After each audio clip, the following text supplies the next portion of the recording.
السلام علیکم ورحمۃ اللہ وبرکاتہ۔ ناظرین کرام، جیسا کہ آپ جان بھی رہے ہیں اور دیکھ بھی رہے ہیں کہ یہ رمضان کا مقدس مہینہ ہماری نظروں سے اوجھل ہو رہا ہے، دھیرے دھیرے گزر رہا ہے۔ اس مہینے میں ہر مسلمان عاقل بالغ مرد عورت پر رمضان کے روزے فرض ہیں، اور رمضان کے روزے رکھنا فرض کا مطلب ہوتا ہے ضروری، انواریہ ہے۔ لہٰذا اسی طریقے سے رمضان کے مہینے میں زکوٰۃ بھی نکالی جاتی ہے، کیونکہ یہ بدنی عبادت ہے روزہ رکھنا،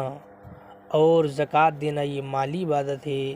بدنی عبادت بھی اللہ تعالیٰ کو پسند ہے اور مالی عبادت بھی اللہ تعالیٰ کو پسند ہے، لہٰذا زکوٰۃ بھی ادا کرنا ضروری ہے۔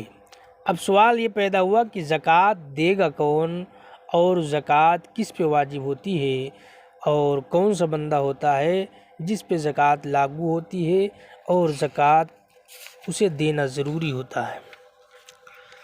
تو آپ کو بتاؤں، زکوٰۃ کے سلسلے میں مالک نصاب وہ شخص ہے جو 52.5 تولے چاندی یا 7.5 تولہ سونے کا مالک ہو، یا ان میں سے کسی ایک کی قیمت کا سامان تجارت یا روپیے کا مالک ہو، اور مملوکہ چیزیں حاجت اصلیہ سے زائد اور دین سے فارغ ہوں۔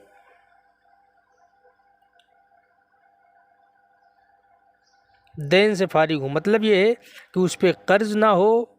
اور حاجت اصلیہ مطلب جو روز مرہ کے ضرورت گھر میں یوز ہونے والا سامان ہے وہ حاجت اصلیہ میں داخل ہے۔ لہٰذا اگر آدمی کے پاس اتنا مال ہے تو پھر اس پر زکوٰۃ واجب ہے۔ اب زکوٰۃ وہ دے گا کب، اس کے بارے میں حضرت ابن عمر رضی اللہ تعالی عنہما نے کہا کہ حضور صلی اللہ تعالی علیہ وسلم نے ارشاد فرمایا کہ جو شخص مال حاصل کرے تو اس پر اس وقت تک زکوٰۃ نہیں جب تک کہ اس پر 1 سال نہ گزر جائے۔ مطلب یہ ہے کہ جو مال آپ کے پاس ہے اس پہ زکوٰۃ آپ پر واجب کب ہوگی، جب اس مال پر 1 سال گزر جائے گا۔ 1 سال گزرنے کے بعد آپ پر زکوٰۃ واجب ہو جائے گی، پھر وہ زکوٰۃ دینا آپ پر لازم ہے۔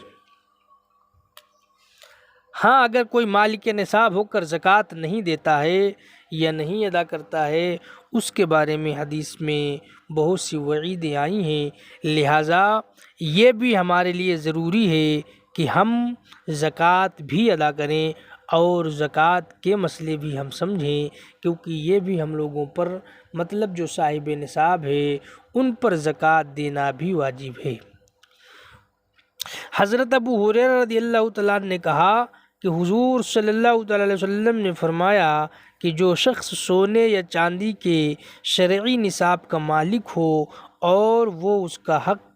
یعنی زکوٰۃ نہ ادا کرے تو قیامت کے دن اس کے لیے اس سونے اور چاندی کی سلیں بنائی جائیں گی اور انہیں آگ میں تپایا جائے گا، پھر ان آتشی سلوں سے اس کے پہلو، پیشانی اور پیٹھ کو داغا جائے گا، اور جب وہ ٹھنڈی ہو جائے گی تو پھر دوزخ کی آگ میں تپا کر داغا جائے گا۔ آپ نے فرمایا اور ہمیشہ اسی طریقے سے ہوتا رہے گا۔ لہٰذا پیارے اسلامی بھائیوں، آپ سے یہ چیز میں کہنا چاہتا ہوں کہ دوستو، جہاں پر سارے کام ہم کرتے ہیں وہاں پر ہمیں زکوٰۃ بھی دینا چاہیے، زکوٰۃ بھی ادا کرنا چاہیے۔ آج بہت سے مالک نصاب لوگ ہیں لیکن زکوٰۃ دینے سے کتراتے ہیں، زکوٰۃ وہ ادا نہیں کرتے ہیں، جبکہ زکوٰۃ کا مطلب ہے پاکی۔ اگر آپ اپنے مال کی زکوٰۃ نکالیں گے، اللہ تبارک و تعالیٰ اس میں برکتیں عطا فرمائے گا، خیر و برکت دے گا، عنایتیں عطا فرمائے گا۔ لہٰذا میں امید کرتا ہوں کہ اگر آپ اسے سنیں اور سمجھیں اور جو صاحب نصاب ہیں وہ زکوٰۃ ادا کریں اور جو صاحب نصاب نہیں ہے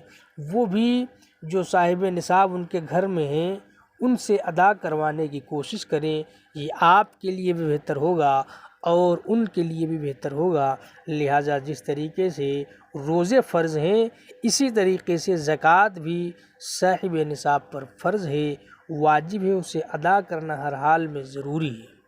لہٰذا میں آپ سے یہ کہنا چاہوں گا جو لوگ ابھی تک میرے چینل سے نہیں جڑے ہیں وہ چینل کو سبسکرائب کریں تاکہ ہر آنے والی ویڈیو آپ تک پہنچتی رہے۔